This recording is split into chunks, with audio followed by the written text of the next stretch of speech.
Hey, everybody. Welcome to another episode of Two Chiefs, One Mike podcast. I am Scott Hughes, and you will see that we are missing Chief Mike Hawkins tonight. Mike, in addition to being a police chief up there in Michigan, he is also one of his son's varsity football coaches. So he has been tied up for the last several weeks doing what parents and fathers should do, and that's taking care of their families. So that's more important than being on this podcast with this guy. But we are in for a great episode today.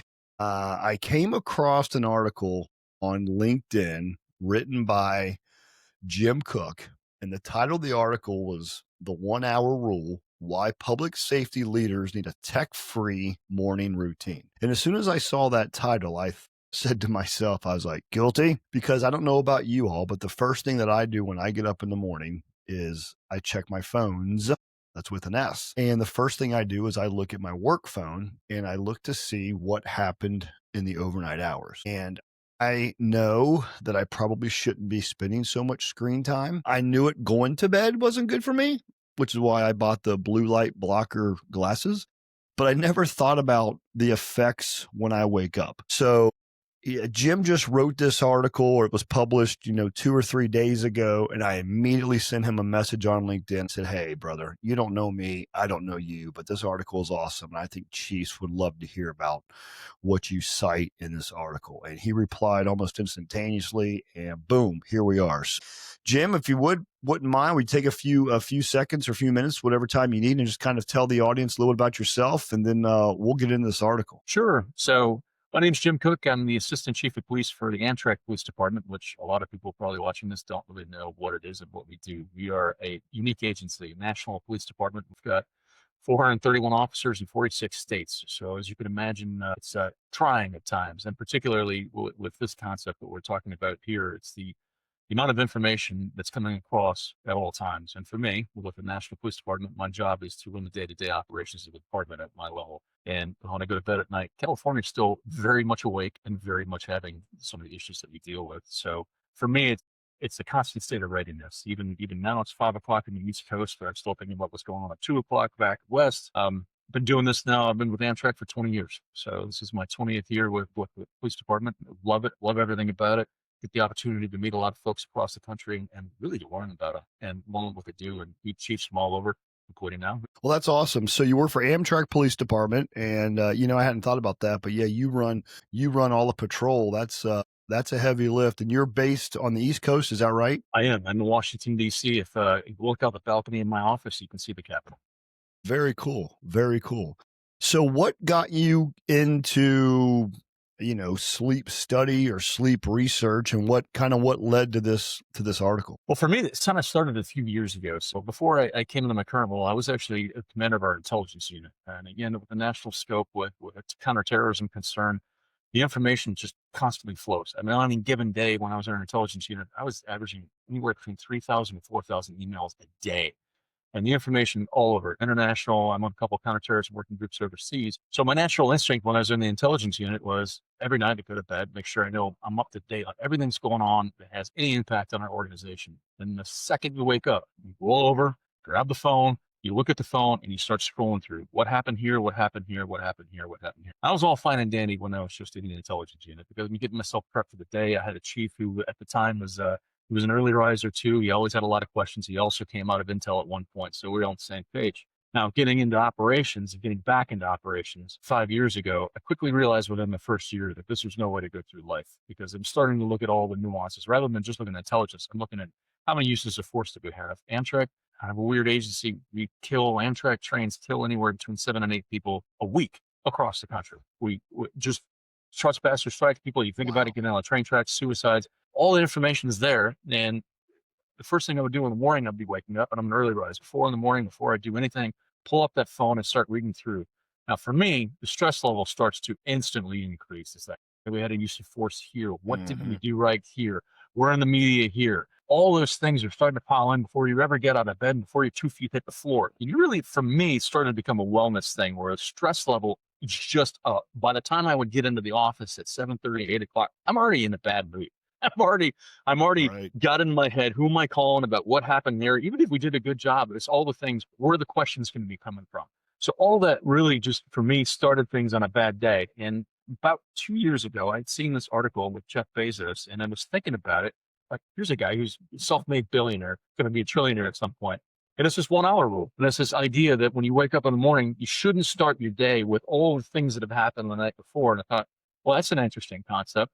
Took a while for me to really move into it, but now that I've done it and really have religiously started doing this, I can tell you I'm a better boss, I'm a better coworker, I'm a better family guy. All those things have changed for me. I'm in better shape because you're not constantly living that thing that we do in law enforcement was here's the problem, fix the problem. No, we have people that work for us. We have a watch commander in our department that's on 24 hours a day. Things are being handled. And all you're doing is micromanaging at that point and trying to do those things that we all do, which we shouldn't do. It's interesting. As I travel the country speaking, one of the issues that we talk on a lot is use of force and stress and how stress impacts decision making and why cops do certain things in certain conditions. And to your point, and there's a lot of research articles that I've come across and read that talk about use of force is up when officers are tired, decision making skills decline when they're tired, more likely to wreck their police cruiser when they're tired. I've heard the term and used the term sleep intoxication, where it's my understanding that an officer exhibits the same signs as an impaired driver when they're driving a patrol car and they're that tired. So you mentioned Bezos and you cite this in the article. So, what's the morning routine, man? Let's just jump into it. What's the secret sauce? What do all these listeners want to know on how they can start their days more productive? What are we doing? Tell you what, the first thing you're doing wrong is looking at your phone in the morning. And I will tell you that living that life for so long, and it is a hard thing to get over because you instantaneously want that knowledge. I think any chief of police, anybody at the command level wants to know what they're going to be dealing with before they get to work. But for me, the biggest change, I mean, look, it was almost like an addiction, right? First couple of days is like, okay, I'm only going to check 4 emails. Okay, the next day I'm only going to check 3 emails. But now I've gotten to the point where when I wake up in the morning, that's the last thing I do is go up and grab the phone. In fact, it doesn't leave the charger until I'm ready to actually go to work.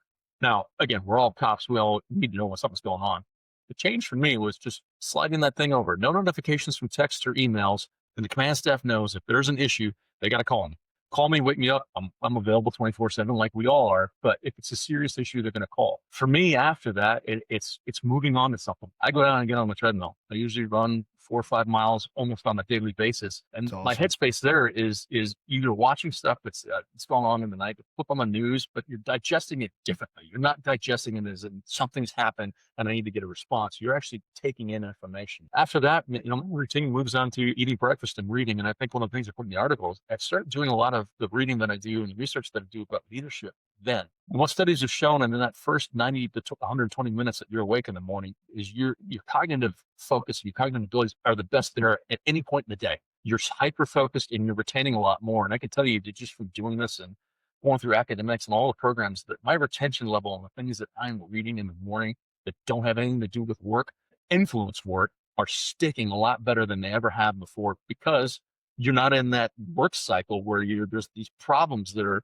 there in the forefront of your mind. And even if you're, watching a football game, sometimes I watch a football game in the morning on the treadmill that's safe from the night before. Consciously, you're still thinking, if you're checking your phone in the morning, you're still thinking, what happens when I walk into the office at 8 o'clock in the morning? And you're just going to be asking about what happened the night before and what are the issues. That's all going to be there. And your stress level, and again, it goes back to wellness for me. Your days are starting that way and they're ending that way. And everything in the middle is going to be that way. You're going to be one of those guys that as soon as you clock off from this job, it's going to be lights out. You see how many people die quickly after this job because there's so much stress that they're taking.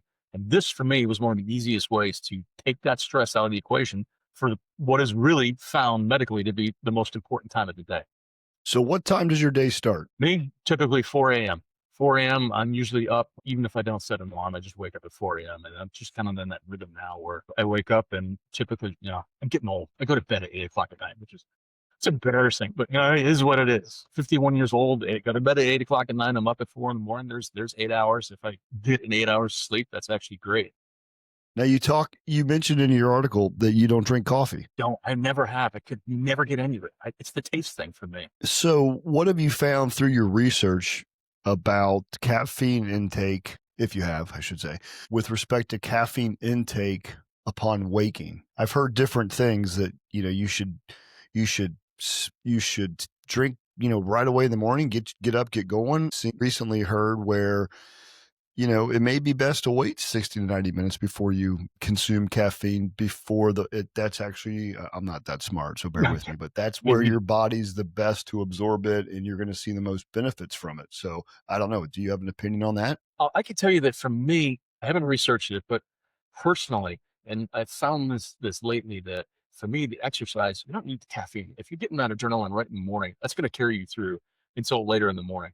Again, I'm not obviously never drank caffeine, so I don't know what that rush is. I understand that people really get into that rush where they really want to get that caffeine because they think it's their mind moving. For me, that doesn't get my mind moving at all. I mean, I really used to drink soda in the morning, and it actually just honestly it doesn't make me feel that good. And you start to, everything goes up. You're starting to get amped. You're starting to do that thing with your hands where you're shaking a little bit, moving around a little bit. But for me, it's get that exercise, get the adrenaline flowing, get the mind flowing, get those natural juices running in the morning. That's just works better for me than caffeine. And again, yeah, I've done all that other stuff. I've done Crystal Light, try to get the caffeine shot in the morning. Yeah. It's just Yeah, doesn't work. I'm the same way. I'm a 5:30 in the morning guy, and I go to a class where there's a gym, so it's like a CrossFit style. So class starts at 6, and then I come home at 7. It's an hour long class. I'm home at 7, and then we'll start the coffee. And I've only started doing that recently because, like I said, I had just read where So waiting about 90 minutes to drink that caffeine is actually better for you. And to your point, when we get to the gym, we spend 10 minutes warming up anyhow. So that heart rate gets going, and yeah, all the things that need to happen internally are happening. So if your yeah, heart rate's so already at 160, you really want to get higher than that. right. Well, and I think some of that's too it's probably like an addiction. I mean, you get up in the morning and the first thing you do is grab your phone. Like I mean, addiction might be the wrong word, but it's like a habit. It's like what you have to have. Like you have It to have is that an phone in your addiction. I mean, it is. Yeah. I mean, I can tell you making that transition and really trying to wean myself off of it. There are those panic moments even now where finally, when I finally pick up that phone at 7:30, 7:15, when I'm getting ready to go into the office, it's like, okay, what have I missed? But I can tell you now, I'm much better equipped for it rather than the first thing you see in the morning is like, oh shit, this happened the night before. I know I'm Right. going to get killed over this somehow, some way. It's going to be either external stakeholders and whoever. You're going to get Right. killed over it. And before you ever go to work, that's all your thought process is. At least now, if I log into my computer, I'm doing my commute from Annapolis to DC and I'm looking at the emails, I'm in a much better place to be able to handle things and more strategically and better thought out than just being the grump that's been living this for 3 hours before you even go to the office.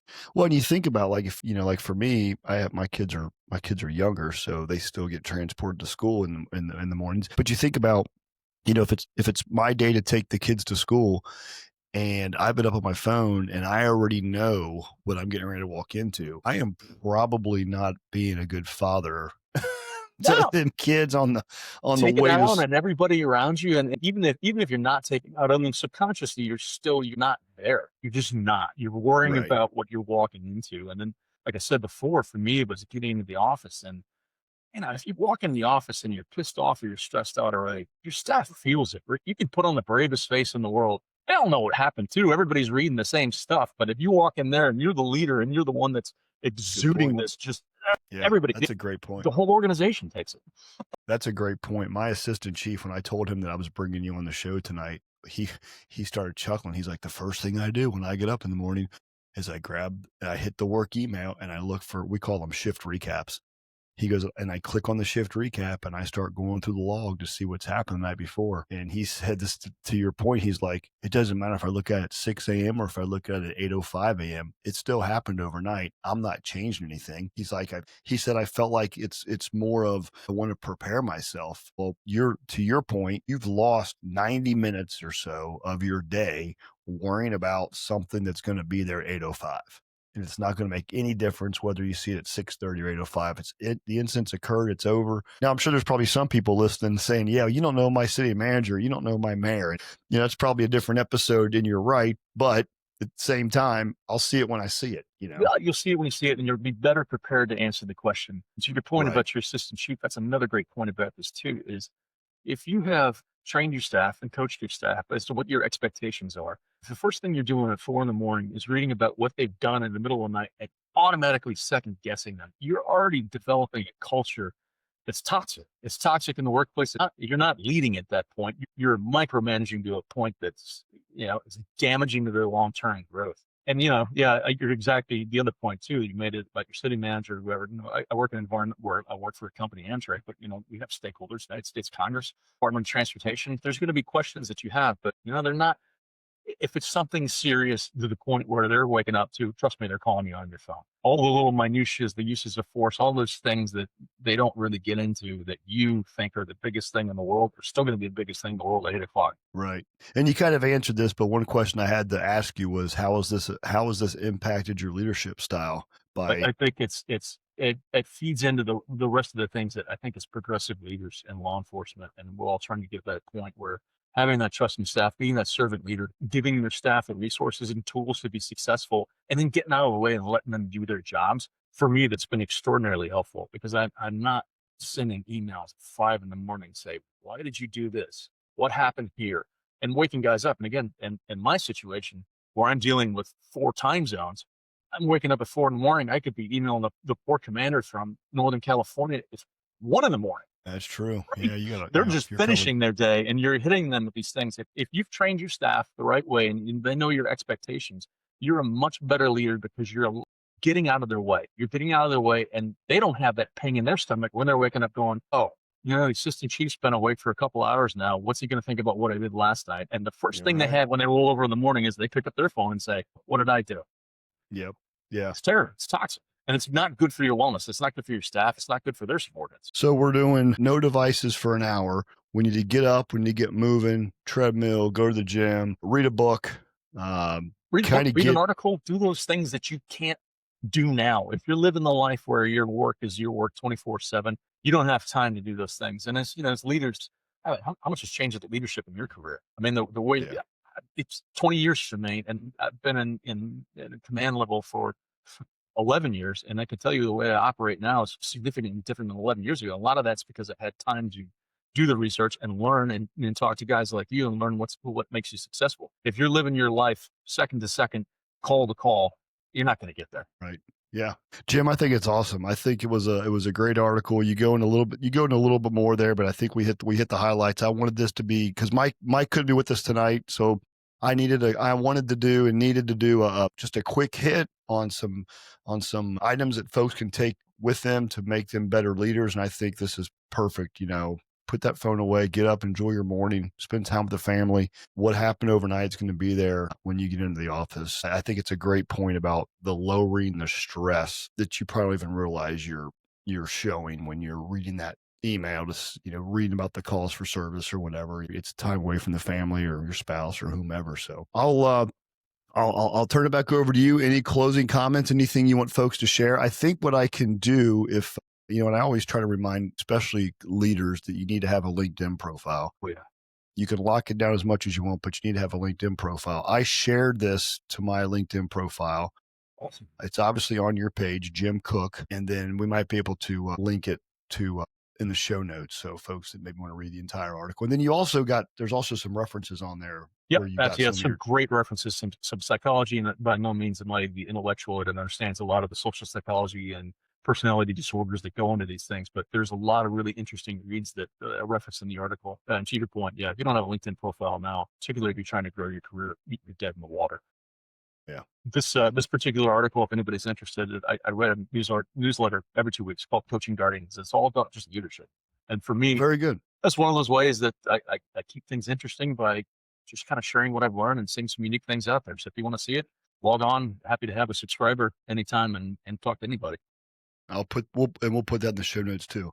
Awesome. Well, Jim, great to meet you. Keep the railroad safe. Keep doing what you do for Amtrak. I think here in Cincinnati, they're talking about doing something with Amtrak from here to Cleveland. I don't know if that's going to come to fruition or not, but we've been talking about it for years. We'll cross our fingers. Otherwise, I think we're Cincinnati like once every other night. That's awesome. Cool. Well, Jim, thanks for coming on the Two Chiefs, One Mic podcast. Everybody, we will catch you next time. Stay safe, take care of your people, and we'll see you around. 1, 2